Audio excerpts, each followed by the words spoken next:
Recording.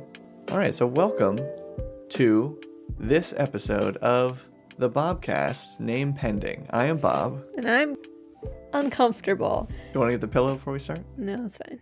And I'm Grace. Okay. Yeah, I say name pending because we talked about maybe change the name of this thing because originally it was supposed to be me, sometimes Grace, sometimes other RPG YouTuber people, but it's pretty much just been us co-hosting it for a while. So I just asked Twitter. You stuck with me. Yeah, I mean, in the best way. But I just asked Twitter what some alternative names could be. Oh, okay, I didn't see that response. It looks like multiple ideas here. Bobby Lobby. Wish kebab, like shish kebab again. This is all one tweet. Bobtails and armed bobbery. That one's pretty funny. Well, but they're good puns, but they're not. They follow this. They have the same problem as Bobcast. They're not podcast names.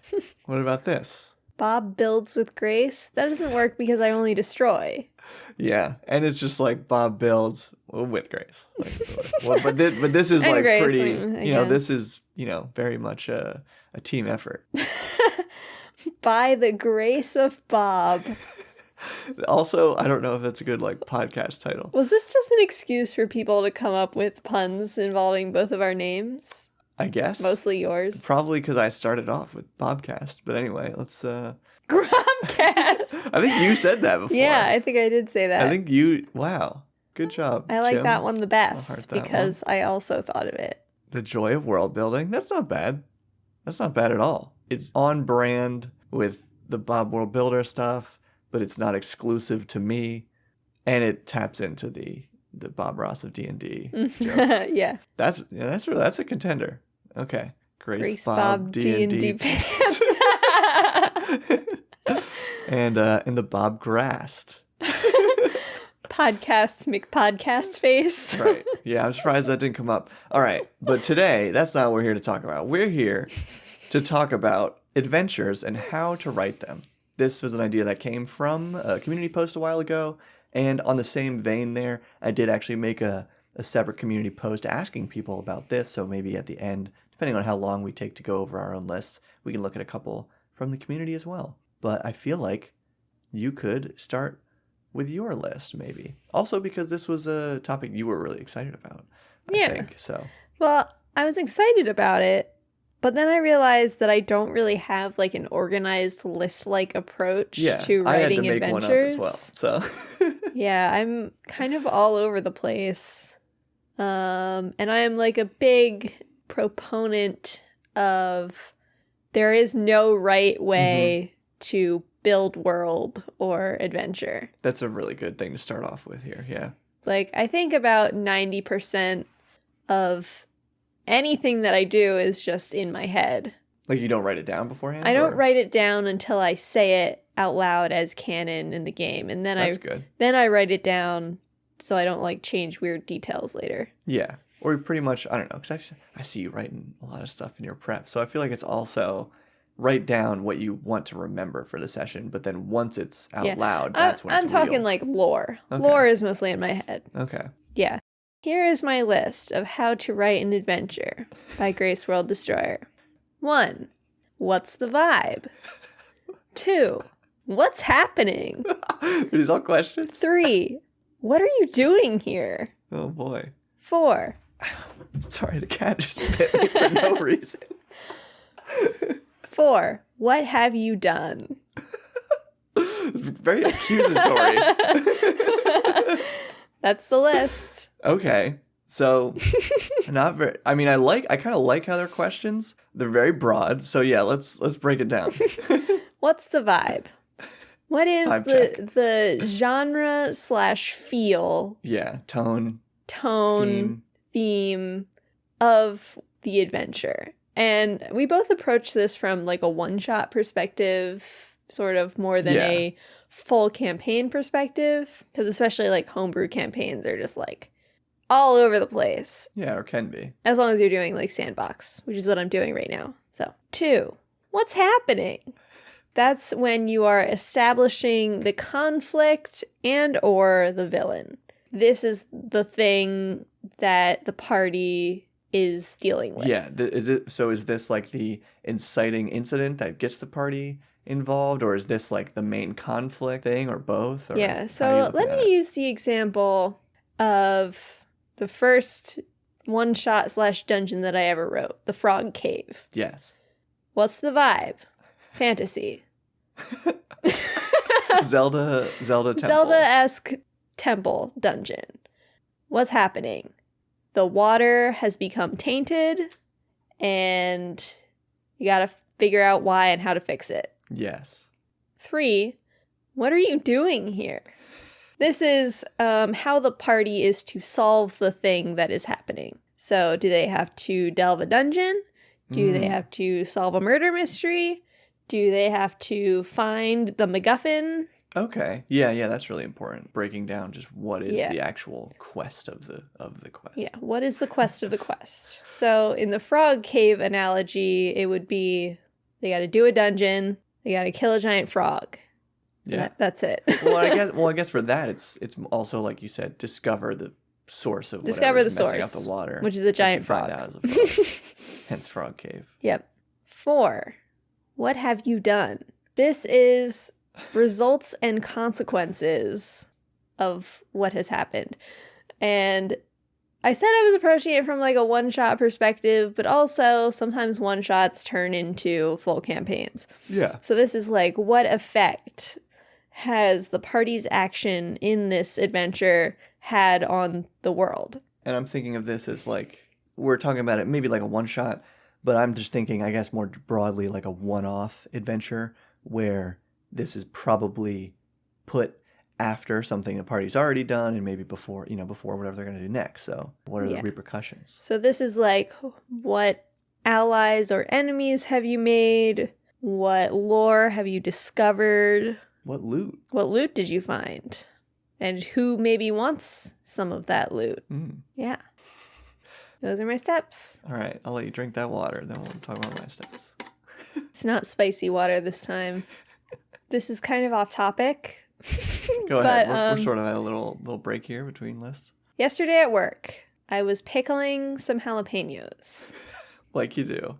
Like one does. And I added way too much like salt and not enough sugar to balance it. And the kitchen manager was like, "These are too salty. Fix it."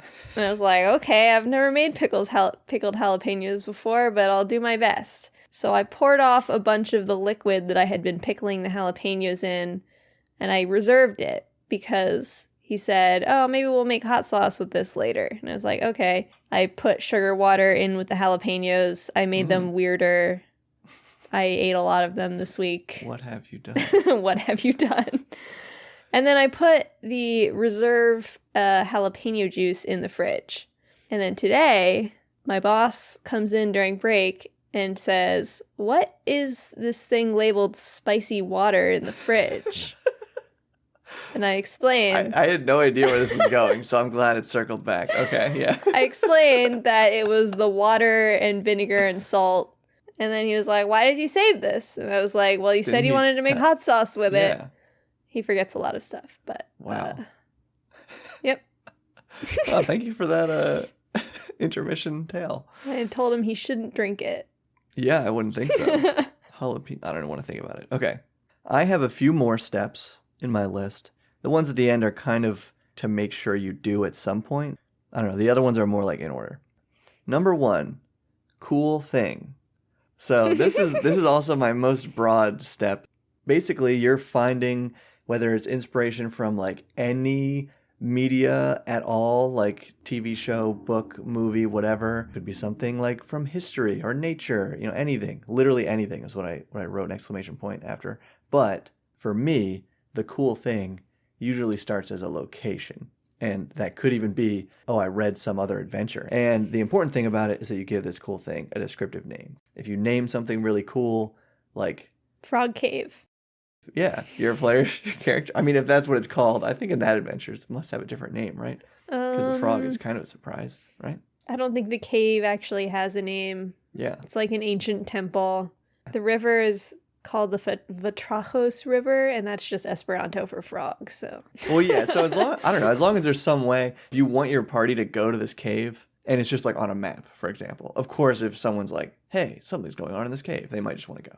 But like if you give it a cool name, the Frog Cave or the Vitrajos Cave, and then people can find out they're like, oh yeah, that's whatever for frog. Yeah. I'm thinking in game, like that could just be a little like seed to be like, oh, like what? Like there's a little bit of mystery there, something like enticing about the name itself. I like that in my fantasy stuff. And also, I mean, I'll back up for a second, say, I like how you started with theme, because I just didn't even consider that one. I was like, oh yeah, it does fantasy. Yeah, my theme is almost always fantasy, puzzle dungeon, giant reptile at the end. Hey, that is Dungeon and Dragon right there. So that is A-okay. Now, okay, step 2 for me, after cool thing and giving it a cool name, is I wrote down stakeholders. This is kind of related to like a topic you used to talk about at work with students, but the idea being monsters that are associated with this cool thing. You know, again, I'm referencing a location now mostly, but monsters associated with it, important NPCs associated with it, factions related to it, and most importantly, the player characters themselves.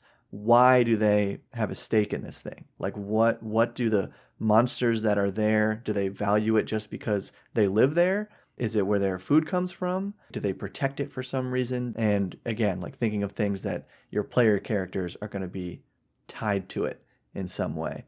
But really, you also only need to find connections for like 1 or 2 of your player characters, I think. Because usually once you get buy-in from like 1 or 2 of the party, the rest of them will just be like, yeah, okay, we'll go do this thing. You know what I mean? Yeah, like have a unanimous decision. Also, why would you like want to send your players somewhere they don't want to go? You know, you try to get them to want to go there, but you're only trying to convince 1 or 2 of your players usually, really, because they have to be interested in it too, not just their characters. And then number 3 is the challenges. So in parentheses, I put like social, exploration, combat, but these are either the monsters, the NPCs, the factions, or like natural hazards, and or imposing some kind of time limit can be interesting. I personally don't find it interesting when it's over the entire adventure, because I don't like a race against time for the whole thing. I guess if it's a one-shot, that could be fun, but that point of no return somewhere in your adventure where it's like, okay, we have to do this now. We can't long rest 5 times in the middle of this dungeon. Yeah. So some kind of time limit is related to these challenges that you're going to impose on the party. And, you know, maybe like puzzles can also go in here. I just wrote down the word puzzle. But then the final one that's like its own unique point, so I guess I really only had like 4 true ones, is conceptually, you know, just theorizing, if they succeed on each of these challenges, like what would happen? If they fail each of these challenges, what would happen? If they ignore or completely bypass like one of these challenges, what happens? Trying to think like decision tree style, what are the results of these things? Not predicting it, so like they're gonna do this, but just saying, okay, I have an idea of what might happen if they take, you know, one of these 3 probable routes around each challenge. What have you done? Right. Yeah. So I think, yeah, there's definitely some overlap here. But the important thing about that one is also making sure like you leave all the room necessary so that they make meaningful choices in these challenges. Because again, it's not like there's one way to solve any one of these things. They could succeed in some way that you didn't expect. They could fail in some way that you didn't expect. Or again, they could just totally ignore the thing that you thought was cool. But regardless, like you need to figure out what happens next. And it's easier if you think about that ahead of time. And then my remaining ones that were just kind of like jotted down after is PC details connections. I already talked about that a little bit, just like giving them some motivations. Story /campaign connections. Again, assuming you're going to plug this into a wider story, like what can you link from this location, from those stakeholders, from those challenges to something else that's happened. And then the other ones that I think are kind of important is something weird. I wrote down where I just like, I don't know, I like it when I'm reading an adventure or playing an adventure or, DMing an adventure. If there's just at least one thing somewhere, you know, this is like making sure you have this somewhere if you didn't already kind of cover this, but something that you're like really certain is going to make your players be like, what is that? Like what really make them almost confused, but very interested in whatever is going on at this place. So something like one thing out of these stakeholders, cool thing, challenges, whatever, has to be something bizarre that they didn't expect. Like, it doesn't have to be a big twist, just something abnormal that your most experienced players who are familiar with all the books didn't know about. And then finally, this isn't necessarily related to writing the adventure, but having like maps that you need, or, you know, any kind of visual aid, or like music. Yeah. That's how I will make sure this is going to be a good time too. Yeah, I think my actual final step is writing all the stat blocks that I need. Yeah. I mean, I guess I included that with like monsters, but yeah. But I rarely use monsters that are right out of the books. So yeah, if I do, I usually change something about them. Exactly. Yeah, that's what I'm saying. I pretty much always start with a pre-written stat block, but then I change it up a lot. So let's check out what YouTube said were the best tips for writing an adventure. Because again, there's no one way to do this. These were just like our ideas that have worked for us in the past. And honestly, I hope to live up to this outline more in the future and see how it works out. But let's see what other people say.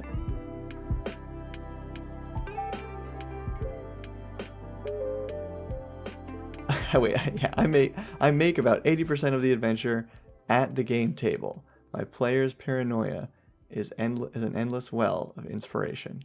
Yeah, I've done that before. Like, someone will make a connection and I'll be like, yeah, that's happening now. Yeah. Also, that's interesting. Like, I know they probably just like threw out the number 80%, but I wonder when I run games, like how much of our like time spent is really playing the material that I prepared beforehand, like whether it's like published or I wrote it, versus how much of the game time is spent playing material that we're just making up on the way. Yeah. And sometimes I have like plot holes that I haven't quite figured out. Yeah. And then just let the players fill it in.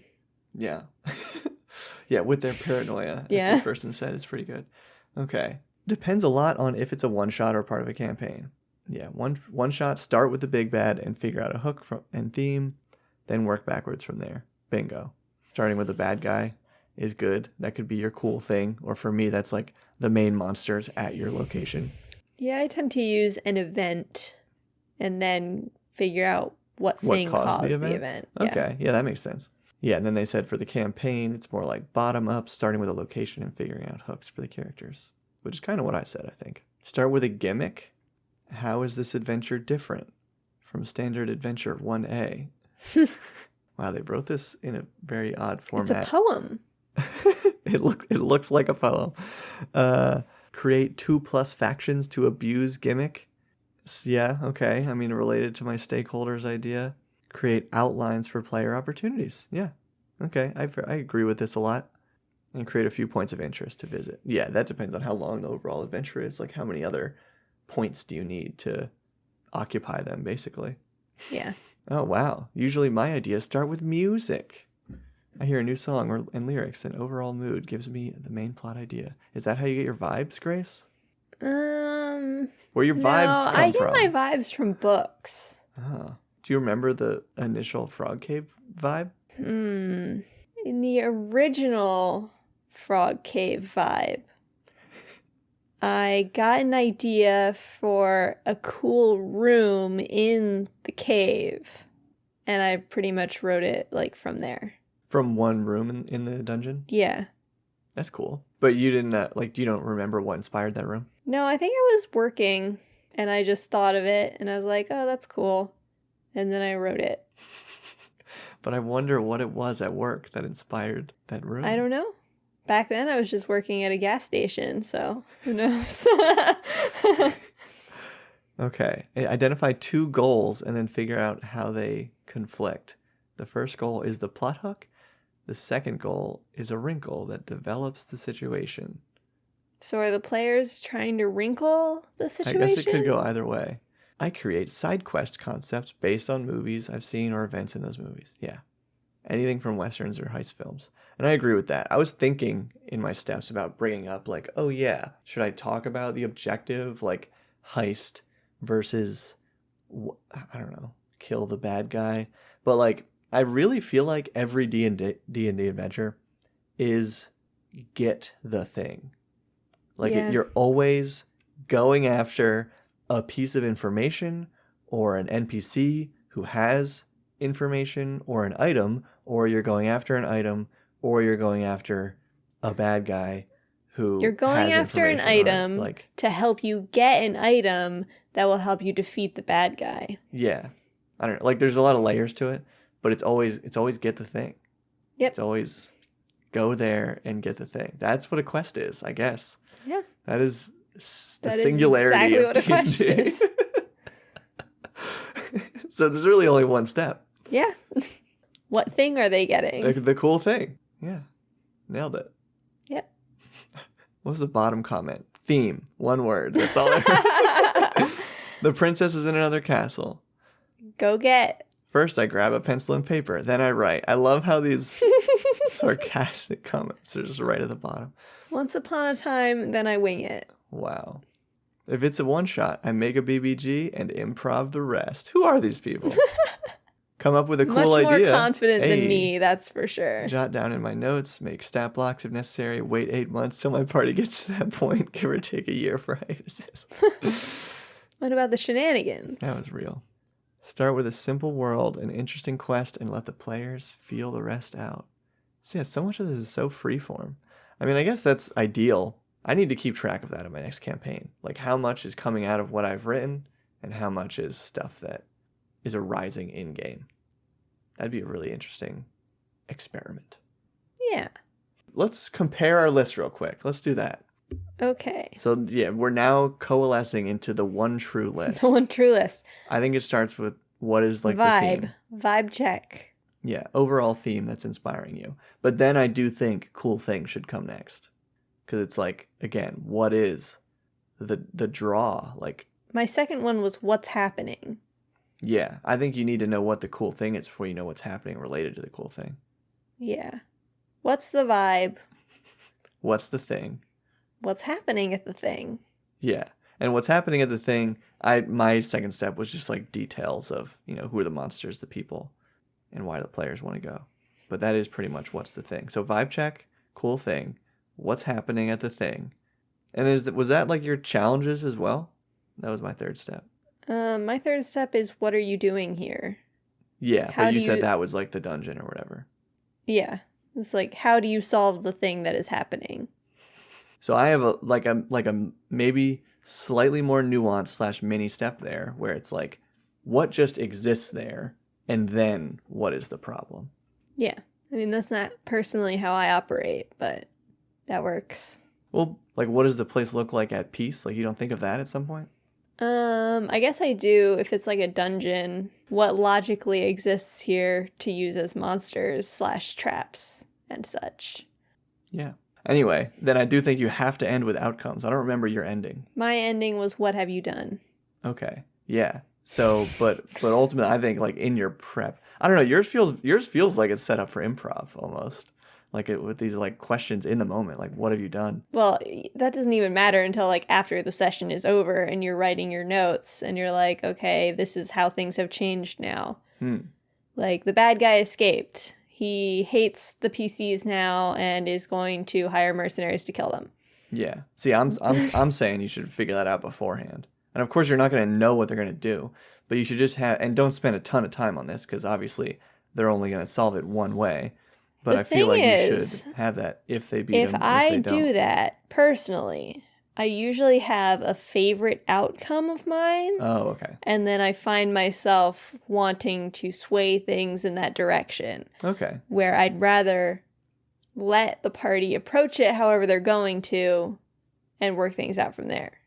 That makes sense. Yeah. Got to know your own biases. Yep. I do think it's super important to have a weird thing that's just going to make your players like confused or laugh or just wonder what the heck that was about. It doesn't even have to be super related to the whole quest, but just something that makes it mysterious or I can perturb both of my parties with a single insect now. You got to elaborate that on a little bit and then we'll wrap moth. it up. They're paranoid about moths now. Why? Because... What have you done? It's the symbol of people are disappearing and an image of a moth appears in those places. Okay. some of them listen to this podcast. Right, I forgot that was the case. So, okay. Yeah. All right. But it was at the point where, like, they get a letter from, like, an important person, and her coat of arms or, like, her symbol or whatever is a rapier with dragonfly wings. Oh. And so they saw that and were like, so, like, does it look like a moth? I'm like, no, it's a rapier with dragonfly wings. All right. I hope these steps help you think about how you run adventures, mostly knowing that there is no one perfect way, but you must at all costs have a weird thing and check your vibes. Even better if you don't know what the weird thing is about. Well, then who's going to know? Nobody has to know. Oh yeah, like why it's... yeah, I see what you're saying. It can be unknowable. Right, yeah. You don't need an explanation. That makes it weird for everybody. Keep building. Stop building.